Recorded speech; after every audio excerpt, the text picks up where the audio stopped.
말씀을 전하기 전에 먼저 지도를 해주신 우리 목사님께 감사의 말씀을 드립니다.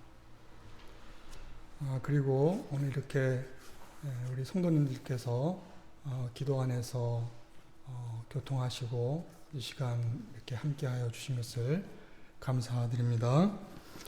오늘 본문 말씀은 고린도후서 1장 3절에서 10절 말씀입니다. 신약성경 고린도후서 1장입니다.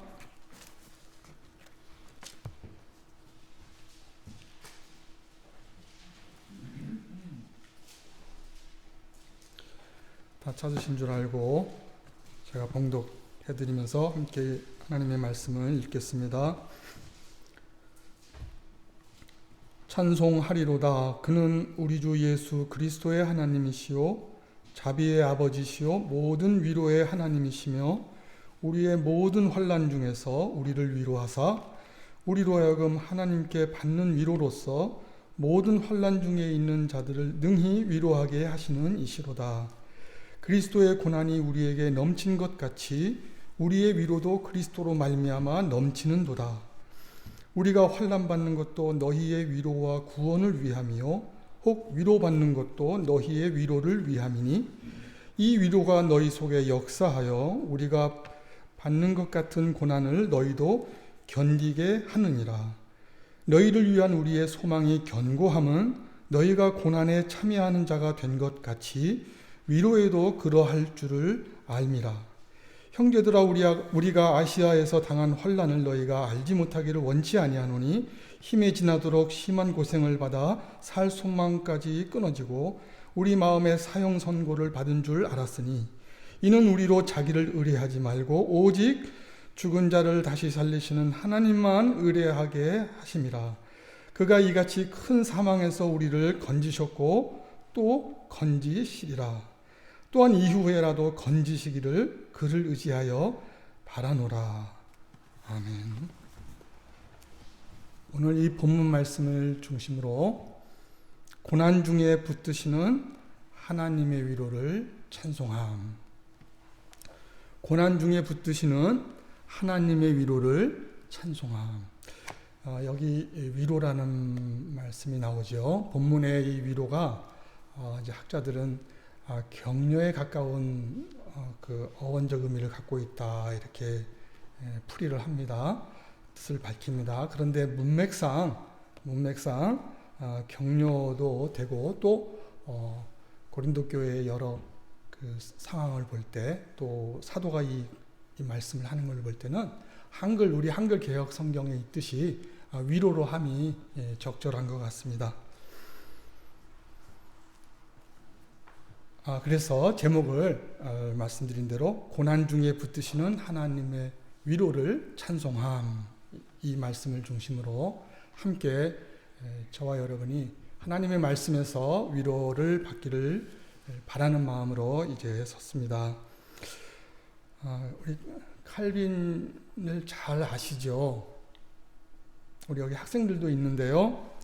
지금부터 약 한 500년 전쯤 루터가 활동하던 시기를 포함하면 500년 전쯤에 칼빈이 교회 개혁을 위해서 활동을 했는데요. 칼빈 선생님의 그 별명이 이렇게 알려져 있어요. 걸어다니는 종합병원이다.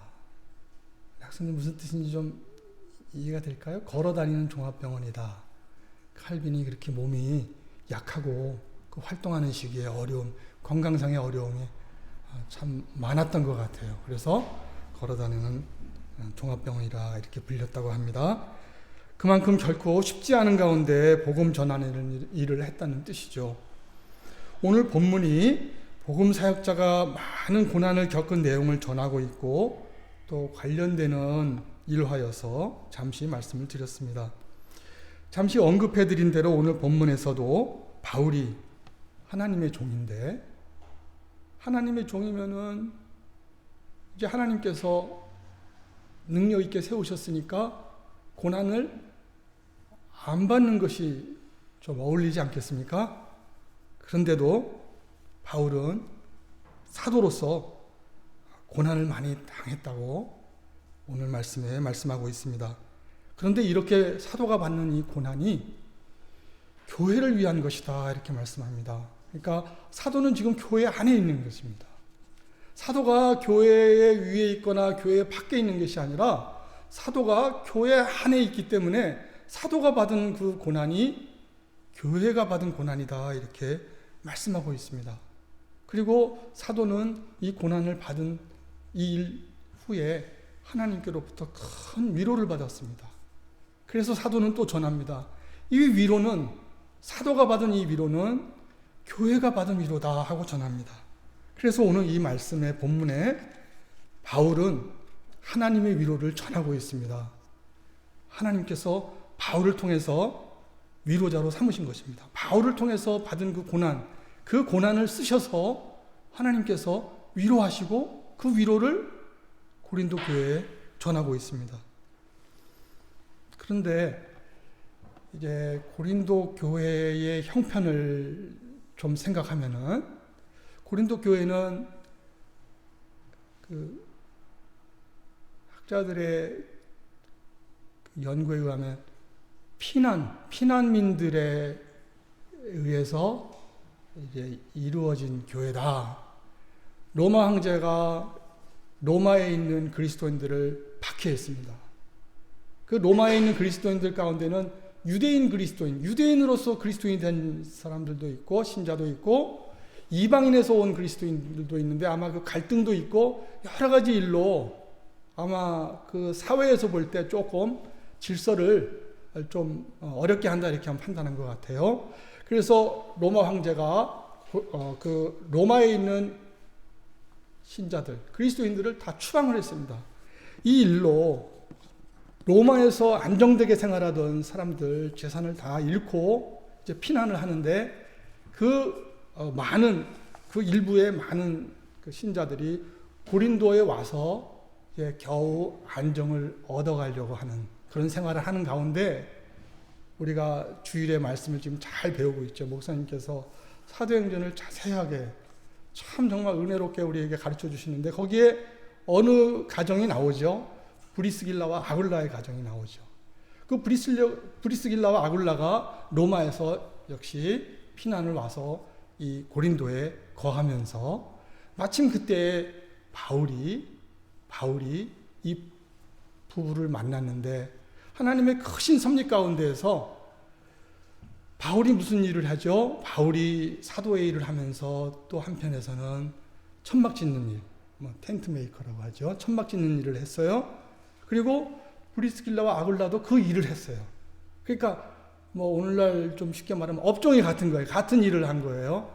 그래서 그 고린도에서 이제 그 당시에 피난 온 사람들이 많으니까 이 천막 짓는 일이 수요가 많이 일어났겠죠. 그래서 그 일을 하는 가운데 이제 바울의 전하는 말씀도 듣고 이 부부가 바울을 중심으로 해서 말씀을 자꾸 듣고 모이고 하면서 교회가 형성됐습니다. 고린도 교회가 그렇게 형성이 됐는데 바울은 고린도에만 있을 수가 없어서 이제 복음을 전하러 또 떠나죠. 그 지역을. 떠나 있는 동안에 그 고린도 교회에 바울이 떠나 있는 동안에 많은 문제가 생깁니다. 여러 가지 많은 문제가 생기고 그래서 바울이 고린도 교회에 보내는 첫 번째 편지 고린도 전서를 보냅니다. 그래서 고린도 전서의 전체 내용은 고린도 교회의 많은 문제에 대해서 바울이 책망하는 말씀이 많습니다. 우리가 아는 대로 책망을 많이 하십니다. 그리고 좀 더 생활을 하고 지나가는데 이제 일부 소식을 듣기도 합니다. 그 책망을 받고 고린도 교회 교인 가운데 회개하는 사람이 있습니다 하는 소식도 듣고 여러 가지 교회 소식을 듣는 가운데 이제 바울이 다시 고린도 교회에 이제는 교회를 위로할 필요가 있겠다 해서 위로와 또 위로의 말씀뿐만 아니라 그 고린도 교회 그 사이에 그 바울의 사도의 문제를 제기하는 가령 바울이 내가 이제 곧 돌아올 것입니다 했는데 예정대로 오지를 못했어요. 고린도 교회에. 그러니까 이거 어떻게 약속도 잘 못 지키고 신실하지 않은가 이런 여러 가지 그 이유를 붙여서 바울의 사도성에 문제를 제기하는 사람들이 그 사이에 생겼어요. 그래서 이런 문제에 대해서도 이제 분명하게 하나님의 종으로서 어떠한 고난을 받고 복음전도의 활동을 하면서 그간에 여러 사정이 있었는가, 고린도 교회에 일찍이 예정대로 돌아가지 못한 어떤 사정들이 있었는가, 이것을 잘 설명해 주기 위해서 또 이 고린도후서를 기록합니다. 이렇게 바울이 고린도후서를 기록하기 시작하는데, 오늘 이 말씀은 1장에 있는 이 말씀은 그 가운데서 첫 번째 하나님의 위로를 전하고 있습니다.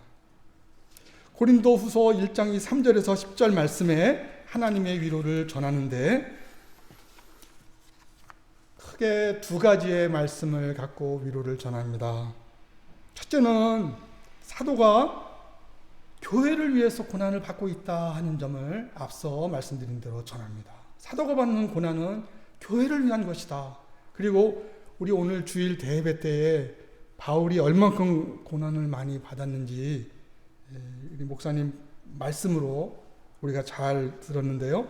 고린도후서 11장 23절 말씀에 보면은 거기 바울이 얼마나 많은 고난의 그 과정을 통과했는지 나옵니다. 그 중에 일부의 말씀을 한 번 더 읽도록 하겠습니다. 나도 더욱 그러하도다. 내가 수고를 넘치도록 하고 옥에 갇히기도 하고 더 많이 하고 매도 수없이 맞고 여러 번 죽을 뻔하였으니 유대인들에게 40에 하나 감한 매를 5번 맞았으며 3번 태장으로 맞고 1번 돌로 맞고 3번 파선하는 데 일주야를 깊은 가운데 지냈으며 여러 번 여행에 강의 위험과 강도의 위험과 동족의 위험과 이방인의 위험과 시내의 위험과 광야의 위험과 바다의 위험과 거짓 형제 중의 위험을 당하고, 여기 거짓 형제 중의 위험도 이야기했어요. 수고하며 애쓰고 여러 번 자지 못하고 줄이며 목마르고 여러 번 굶고 춥고 헐벗었노라. 그리고 또 오늘 아침에도 말씀을 드렸죠. 바울이 마음이 눌리키는 것이 있었는데 이 외의 일은 고사하고 오히려 날마다 내 속에 눌리는 일이 있으니 곧 모든 교회를 위하여 염려하는 것이라.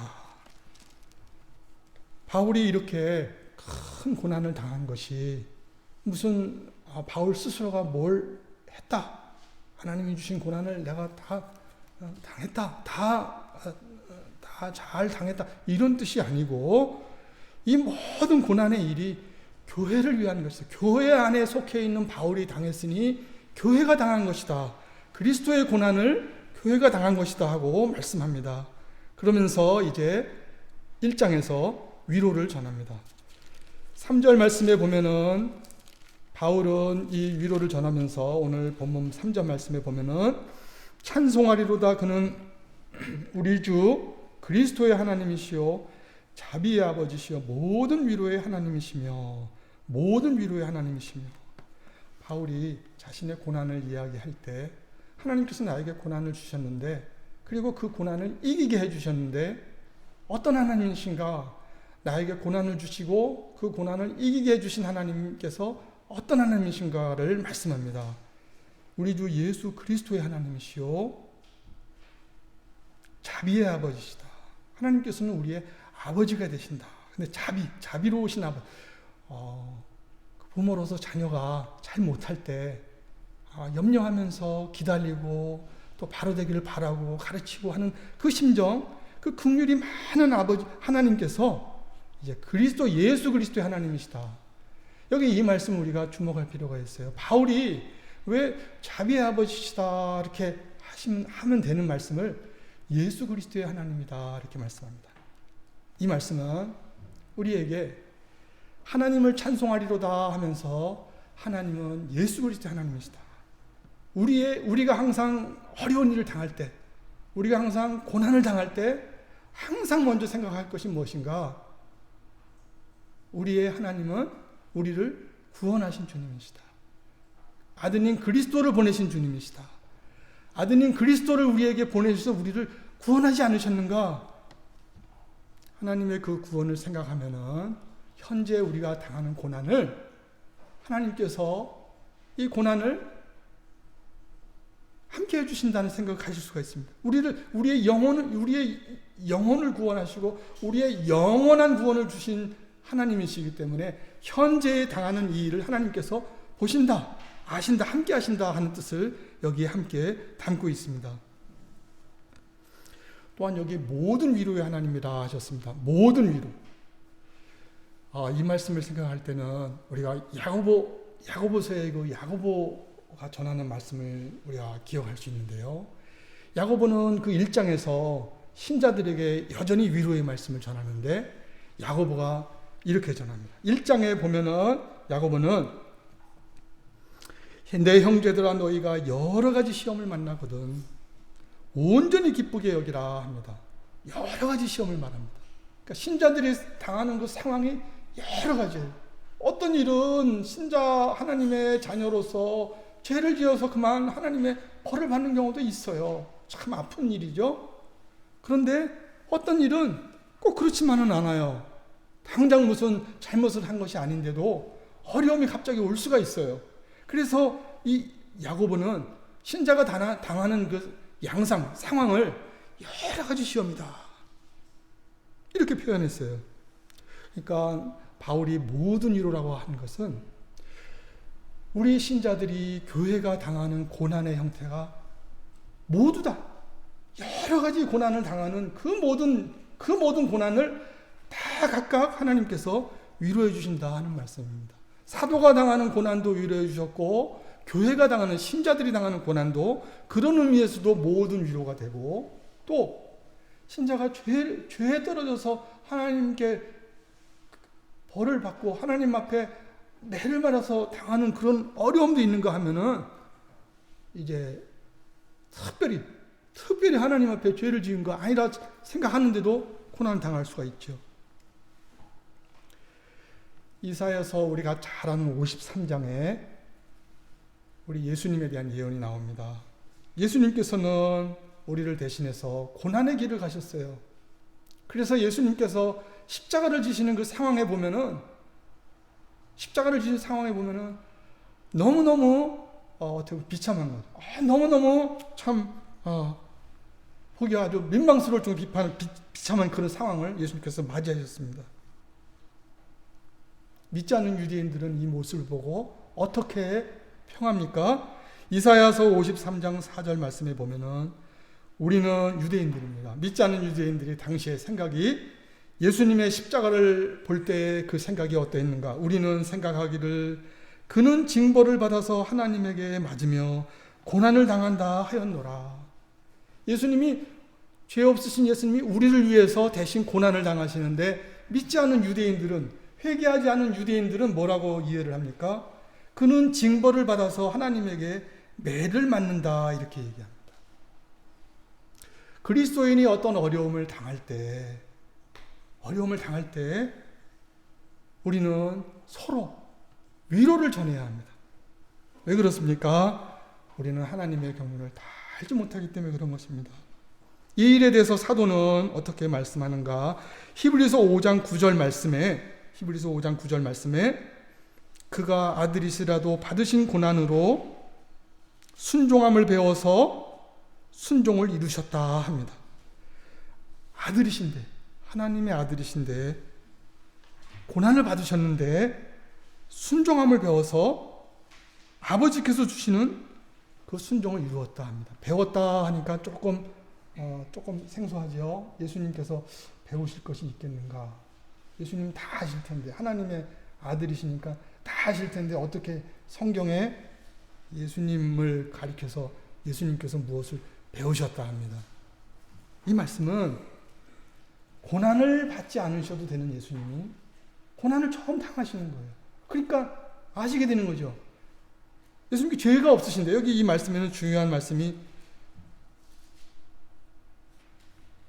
죄가 없으신, 그가 아들이시라도 죄가 없으신데 고난을 당했다. 그러니까 죄가 없으셔서 고난을 안 당하셔도 되시는 예수님이 고난을 당하심으로써 고난의 순종의 고난을 예수님이 아시게 되셨다, 그 말씀입니다. 그러니까 예수님은, 하늘 위에 계신 우리 주님께서는 우리 신자들이 고난을 당할 때 그 고난을 다 아시는 거예요. 왜?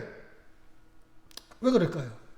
예수님께서 친히 고난을 당하셨기 때문에. 그걸 배웠다고 표현하는 겁니다. 신자가 받는 고난 가운데 죄 없이 이유를 모르고 참 고난을 당하는구나 하는 그 신자가 우리 성경 가운데 기억나는 성경 인물이 있죠? 뭐 퀴즈를 낸다면 제가 이름이 한자다 이렇게 말씀드릴 수가 있는데, 우리가 잘 아는 욥이 엄청난 고난을 받았습니다. 그 욥의 고난을 받은 내용을 우리가 성경 전체를 우리 읽어보면은 1장에서 욥의 고난이 시작됩니다. 처음에 어느 날 그 욥이 이제 종들이 막 성급하게 찾아와서, 주인님, 지금 종들이, 우리 같이 있던 종들이 다 죽고 저만 남아서 돌아왔나이다 합니다. 그런데 그 말을 하고 숨 돌릴 틈도 없이 욥에게 그 다음에 또 찾아옵니다. 그 다음 종이 또 와서, 주인님, 지금 양들과 종들을 또 빼앗아 갔습니다. 죽였습니다. 이런 소식을 전합니다. 또 숨 돌릴 틈도 없이 또 그 다음 종이 찾아와서, 주인님, 큰일 났습니다. 맏아들 집에 형제들이 모였는데 큰 바람이 갑자기 불어서 그 네 기둥을 동시에 바람이 쳐서 내려앉았습니다. 다 죽었습니다 하고 놀라운 소식을 전합니다. 욥은 연이어서 정신 차릴 틈도 없이 연이어서 이 자기의 그 슬픈 소식을 연이어서 듣습니다. 그럴 때 욥이 불평과 원명을 하지 않았습니다. 참 우리는 욥의 그 믿음을 하나님께서 그때 하나님께서 지켜주셨다 하는 생각을 가질 수밖에 없죠. 어떻게 사람의 생각으로 그렇게 할 수 있을까요? 정말 인생이 연약한 인생으로 하나님께서 그의 믿음을 지켜주셨습니다. 욥이 그렇게 그 고난을 당하는 가운데 이제 아내도 한 몫을 합니다. 아내가 와서 뭐라고 하죠? 우리가 잘 아는 대로, 하나님 더 이상 믿지 말고 하나님을 욕하고 죽어라 합니다. 욥은 그동안에 받은 그 연이은 고통 가운데 있는데 거기에 아내가 와서 하나님에 대한 불신앙을 이야기합니다. 욥은 이제 아주 외롭게 됐어요. 여기에서 고난이 좀 멈췄으면 좋겠는데 이제 얼마 있다가 친구들이 찾아옵니다. 욥의 친구들이 찾아와가지고 와서 일주일 동안 아무 얘기를 안 합니다. 사회적으로 말하면 이게 뭘까요? 친구들이 왔는데 욥에게 아무 말도 하지 않습니다. 떠돌리는 거죠. 혼자 내버려둔 겁니다. 아무 말도 하지 않습니다. 그러다가 욥기 5장 1절에 보면은 그 친구 중 한 명이 이렇게 말합니다. 욥에게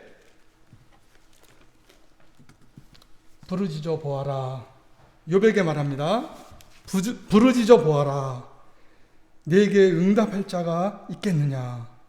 거룩한 자 중에 내가 누구에게로 향하겠느냐? 부르짖어 보아라. 내게 응답할 자가 있겠느냐? 거룩한 자 중에 내가 누구에게로 향하겠느냐? 여기 거룩한 자란 학자들은 이제 천사들로 해석을 합니다. 문맥상 맞습니다. 내가 지금 하나님 앞에 부르짖고 있는데, 욥이 지금 하나님 앞에 부르짖는 내용은 한 가지입니다. 하나님, 제가 왜 이렇게 고난을 당해야 됩니까? 제가 이 정도의 고난을 받을 만큼 제가 그렇게 큰 죄인입니까? 하고 하나님 만나 주십시오 하는 겁니다. 그럼 제가 하나님께 드릴 말씀이 여쭐 말씀이 꼭 있겠습니다. 이런 생각을 가지고 있었어요. 친구가 이 말을 듣고 이렇게 말합니다. 내가 그런 생각 갖고 있는데 천사도 너를 돌아보지 않을 것이다. 하나님이 아니라 천사도, 하나님 그 주위에 있는 천사 하나도 너를 돌아보지 않을 것이다 하고 욥을 위로하는 게 아니고 욥에게 절망하도록 하는 말을 합니다.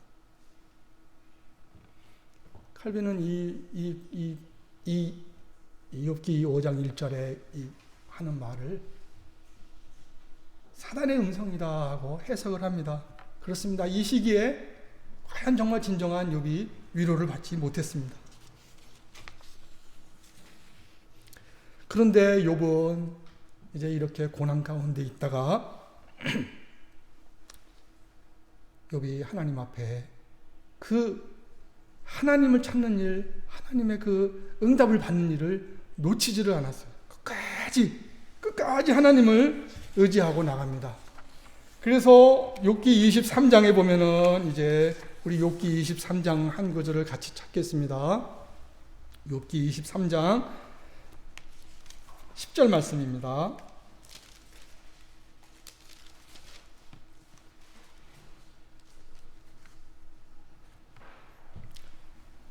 욥기 23장 10절 말씀 우리 다 같이 한번 읽겠습니다. 시작. 나의 가는 길을 오직 그가 아시나니 그가 나를 단련하신 후에는 내가 정금같이 나오리라. 욥이 아직 하나님의 응답을 받은 게 아니에요. 어떻게 우리가 그걸 알 수 있을까요? 9절에 보면은 그가 왼편에서 일하시나 내가 만날 수 없고 그가 오른편으로 돌이키시나 배울 수 없구나. 하나님의 뜻을 알고 싶은데 왜 생활 속에서 이런 어려움을 당하는지 하나님의 뜻을 알고 싶지 않습니까? 우리 믿는 사람들은 하나님의 뜻대로 이루어지고 하나님의 뜻대로 되기를 바라니까 내가 받는 이 어려움이 어떤 뜻이 있는가 하나님 앞에 정말 여쭙고 싶은데 조금 하나님의 뜻을 보이시는 것 같은데 확실히 보여주시지 않으니까 9절에 그가 왼편에서 일하시나 내가 만날 수 없고 아직 하나님의 이것이 하나님의 뜻이라고 확신이 안 온 거예요. 그가 오른편으로 돌이키시나 배울 수 없구나. 그럴지라도 욥은 방황한 게 아니에요. 아직 하나님의 뜻을 확실히는 모르지만은 하나님께서 욥에게 어떤 믿음을 주셨습니까? 나의 가는 길을 오직 그가 하시나니. 지금 욥이 아직 고난 중에 있는 거예요. 고난을 지금 해결받고 하나님의 회복을 받은 때가 아니고 아직도 고난 중에 있는 거예요. 어떻게 보면은 아직도 정신이 없는 거예요. 근데 그런 중에도 하나님께서 붙드신 거예요. 나의 가는 길을 오직 그가 하시나니. 욥에게 이 믿음을 하나님께서 주신 거예요. 환난 중에 하나님께서 믿음을 붙드시고 계신 거예요. 그런데 여기서 우리가 좀 더 볼 것은 여기 욥기 23장 13절 말씀에 12절 말씀에 보면은 내가 그의 입술의 명령을 어기지 아니하고 하나님의 말씀을 주춤하게 하나님의 말씀만이다. 하나님의 말씀대로 살아야 한다는 것이 욥의 꾸준한 믿음이었습니다. 그리고 일정한 음식보다 그 입의 말씀을 귀히 여겼구나. 일정한 음식보다 그 입의 말씀을 귀히 여겼다고 했어요. 사랑하는 성도 여러분, 우리가 당하는 여러 가지 형태의 고난, 오늘 이 고린도후서 1장에 보면은 모든 위로라고 하셨고 또 모든 환난이라고 하셨는데 하나님의 교회 안에 있는 사도도 고난을 당하고 하나님의 교회 안에 있는 신자, 고난을 받지 않은 신자가 없다는 말씀이에요. 하나님의 자녀들 가운데 고난이 없는 신자가 없다. 그런데 이 욥은 그 고난 가운데에서 매일매일 하나님의 말씀이 읽는 것을 늦추지 않았다는 말씀이에요. 아직 내 고난의 문제, 나의 문제, 여러 가지 문제가 있지 않습니까? 나의 문제를 아직 하나님 앞에서 해결함을 받지 못했지만은 끝까지 붙잡고 나가는 것은 말씀을 붙잡고 나가는 거예요. 말씀. 주일마다 하나님 앞에 나와서 강단에 통해서 강단의 말씀을 듣고 그 말씀을 중심으로 해서 돌아가서 우리가 매일의 생활에서 하나님의 말씀을 붙잡는 것. 이것이 욥이 지금 고난 중에 일정한 음식보다 하나님의 말씀을 읽었다. 성도 여러분, 우리가 성경을 가까이 해야 합니다. 성경을 읽으면 하나님께서 계시구나.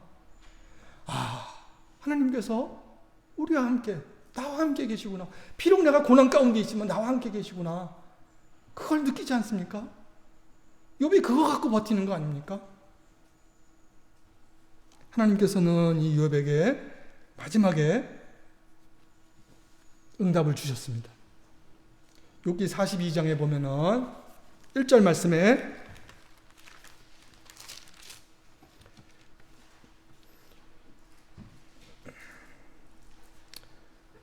5절 말씀을 읽겠습니다. 내가 주께 대하여 귀로 듣기만 하였사오니 이제는 눈으로 주를 배움나이다.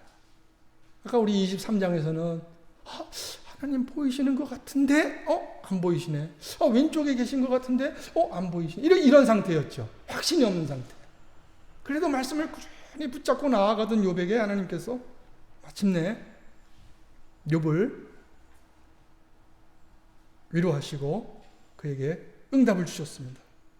그래서 내가 주께 대하여 귀로 듣기만 하였사오니 이제는 눈으로 주를 배움나이다. 욥이 자기가 당한 고난의 의미를 하나님 앞에 답을 받은 것입니다. 그는 고난의 회복을 받을 뿐만 아니라 하나님을 얻은 거예요. 하나님께서 왜 우리에게 고난을 주셔요? 고난을 다시 회복해 주기 위해서? 물론입니다. 그것뿐만 아니라 그 고난에서 건짐을 받음으로써 하나님을 얻게 하시려는 거예요. 바울이 이 위로를 전하고 있는 것입니다. 바울이 먼저 고난을 받고 교회 안에서 고난을 받았다 하면서 바울이 받은 위로를 가지고 여러분, 바울이 그렇게 말씀하죠. 1장에 살소만까지 끊어졌습니다. 욥과 같은 고난은 바울이 받은 거예요. 살소만까지 끊어졌습니다. 그런데 하나님께서 마침내 살려주셨습니다. 왜 바울이 그런 고난을 할 필요가 있을까요? 계시를 많이 받고 전도활동을 부지런히 하고 있는 바울이 왜 죽음에 임박하는 고난까지 왜 또 겪어야 될까요? 하나님의 뜻입니다. 사도가 그 고난을 겪고 그리고 고린도 교회에 위로를 전하라고 하시고 고린도 교회에 많은 고난에 있는 그 성도들에게 그렇게 해서 위로를 나누고 고난을 나누라고 하신 것입니다.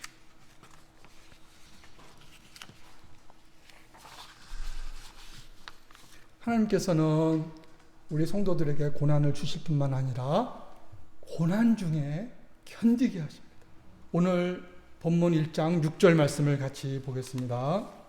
고린도후서 신약으로 다시 가서 고린도후서 1장 6절 말씀.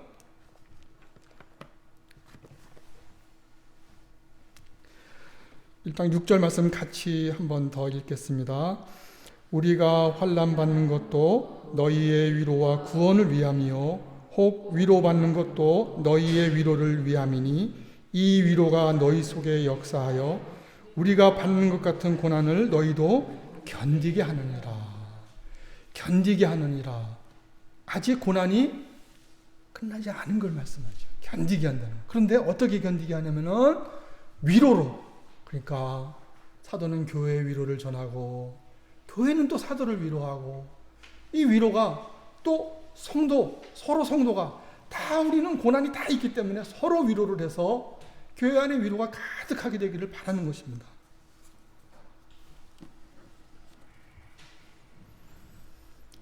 오늘 이 사도 바울의 이 위로의 말씀을 접하면서 한 가지 이 말씀을 준비하는 가운데 우리가 드리는 찬송이 생각이 났습니다. 바울이 1장 3절에 찬송하리로다 합니다. 찬송하리로다. 바울이 회개하고 그리스도를 믿고 하나님의 큰 은혜를 받은 다음에 각 교회에 보내는 서신이 다 찬송입니다. 우리가 서신서를 읽으면 하나님의 영광을 보게 되고 그리스도의 은혜를 깨닫게 되고 하나님께 대한 찬송이 우리 안에 다 나오지 않습니까? 바울이 그 서신서를 쓰는 그 전체가 다 찬송인데 특별히 바울이 고린도후서 1장에서는 찬송하리로다 합니다. 이 말씀을 안 해도 찬송하는 것인데 바울이 특별히 찬송합니다. 찬송하리로다 합니다. 그러면서 바울이 하나님은 모든 위로의 하나님이시다 합니다. 이 말씀과 함께 말씀을 준비하면서 우리가 드리는 찬송이 생각났습니다. 우리가 주일마다 예배 시에 드리는 찬송, 김홍준 목사님을 통해서 하나님께서 우리 교회에 내려주신 큰 은사요, 큰 선물이요, 큰 복입니다. 김홍준 목사님의 찬송을 우리가 부를 때마다 하나님의 위로가 여기에 가득하구나. 우리 지금 우리 한국교회에 찬송이 많지 않습니까? 그 가운데에서 그래도 우리 김홍준 목사님 찬송이 참 위로가 가득하구나. 아마 우리 성도님들 다 느끼실 거예요. 하나님께서 고난을 주시고 그 고난에서 건져내 주신 그 내용이, 그래서 고난을 이기고 고난에서 위로를 받은, 하나님의 위로를 받은, 고난을 이기고 위로를 받은 그 위로가 찬송에 녹아있기 때문에 우리가 어려운 가운데 있을 때 그래도 이 찬송을 부를 때마다 하나님의 위로에 우리가 함께 할 수가 있습니다.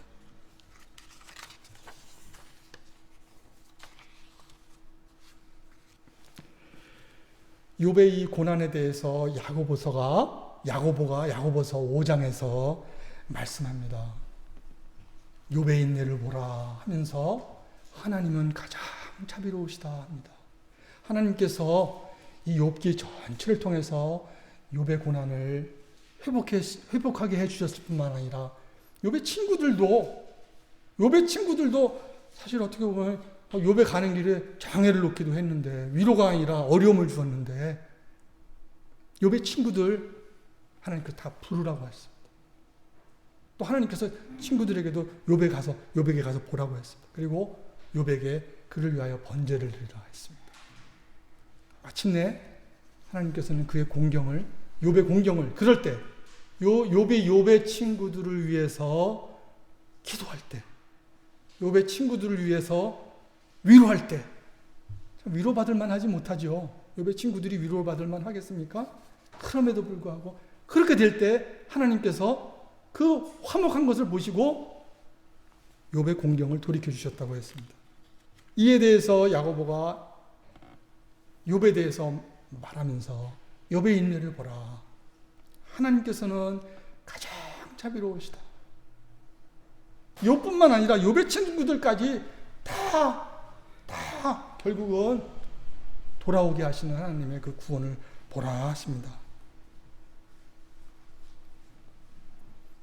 바울은 고린도 성도들에게 너희가 예수 그리스도 하나님을 알게 되었고 그 구속의 사랑을 받았고 또한 성신의 생명의 법도 알았으니 이제 역사 속에서, 삶 속에서 하나님의 구원하심을 받는 체험을 날마다 하고 돌아와서 참된 찬송을 드리라 하시는 것입니다. 우리가 주일마다 찬송을 드릴 때 요한계시록의 사도가 말한 대로 과연 우리에게 주신 그리스도의 그 처음 사랑을 우리가 늘 생각하고, 비록 아직 욥과 같이 비록 나의 생활 속에서 문제가 해결이 안 되고 비록 나의 생활 속에서 고난이 아직 진행 중일지라도 우리의 마음속에 주일날 우리가 와서 예배 드릴 때 바울이 전한 대로 예수 그리스도의 하나님, 요한계시록에서 전한 대로 그 처음 사랑, 우리를 구속하신 그 사랑을 갖고 예배를, 찬송을 드리라고 하시는 것입니다. 그것이 준비가 안 됐다면은 우리가 찬송을 못 드리는 것이 아니라 정말 하나님 앞에 내가 마음자리가 그리스도의 처음 사랑을 기억하지 못하고 있구나 하는 것을 우리는 회개하는 마음으로 찬송 드릴 수 있을 것입니다. 날마다 그래서 고난 중에라도 주님의 구원해 주심을 믿고 그 붙들어 주심을, 고난 중에도 붙들어 주심을 믿고, 또한 성신의 그 위로하심, 위로의 하나님 곧 성신의 위로하심을 믿고 그리고 찬송을 드리라 하는 것입니다. 말씀을 맺도록 하겠습니다. 오늘 말씀에 위로의 하나님이시다 하면, 하나님은 위로의 하나님이시다 하면 하나님께서는 우리 신자들의 삶의 모든 형편을 다 아신다 하시는 말씀입니다. 모든 일들, 나의 모든 문제, 또 내가 이 문제가 해결이 돼야 주님 내가 힘있게 신자의 생활을 할 수 있는데 하는 그런 문제가 다 있어요. 하나님, 이 문제를 해결해 주셔야 제가 신자로서 힘있게 살 수 있는데 그 문제까지라도 하나님의 돌보심 안에 있는 것이다. 그것이 나의 죄로 인한 것이든 아니면 주님의 크신 뜻 안에서 연단을 통해서 주시는 고난이든 모든 고난을 주님께서는 교회를 위한 고난이다 이렇게 말씀하시는 것입니다. 하나님께서 교회의 위로를 위해서 교회의 고난에 참여하게 하셨다고 바울은 전하고 있습니다. 신자의 고난도 그렇다는 것입니다. 사도가 고난에 참여하고 위로를 받은 것처럼 신자들도 교회 안에서 고난에 참여하고 또 위로를 받을 것임을 전합니다. 그러므로 신자가 서로 위로를 전하라고 하는 것입니다.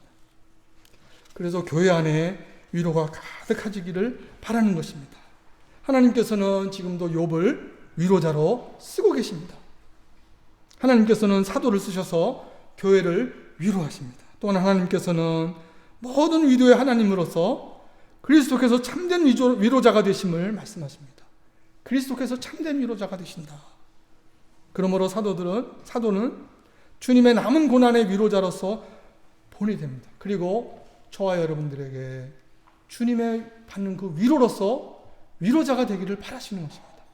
하나님께서 성신으로 위로하실 때 신자를 쓰시는 겁니다.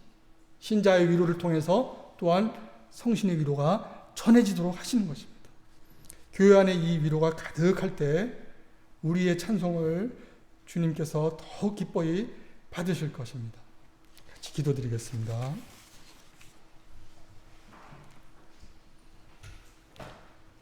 걸어가신 하나님 아버지, 저희들에게 구속의 큰 사랑을 허락하여 주심을 감사함을 드리옵나이다.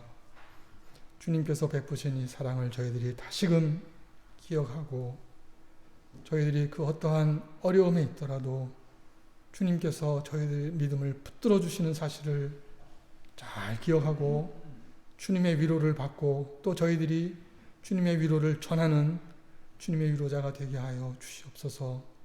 거룩하신 하나님 아버지, 이 시대에 개혁교회로 불러주신 주님의 교회들 안에 참으로 주님의 위로가 가득할 수 있도록 주님께서 긍휼과 자비를 베풀어 주시옵소서. 주님의 종 목사님을 통하여 또 주의 교회를 통하여 이 위로가, 하나님께서 주시는 이 위로가 전해져서 과연 주님의 위로가 주님의 이 시대의 개혁교회들 안에 가득하게 하여 주옵소서. 우리 구주 예수님의 이름으로 기도드리옵나이다. 아멘.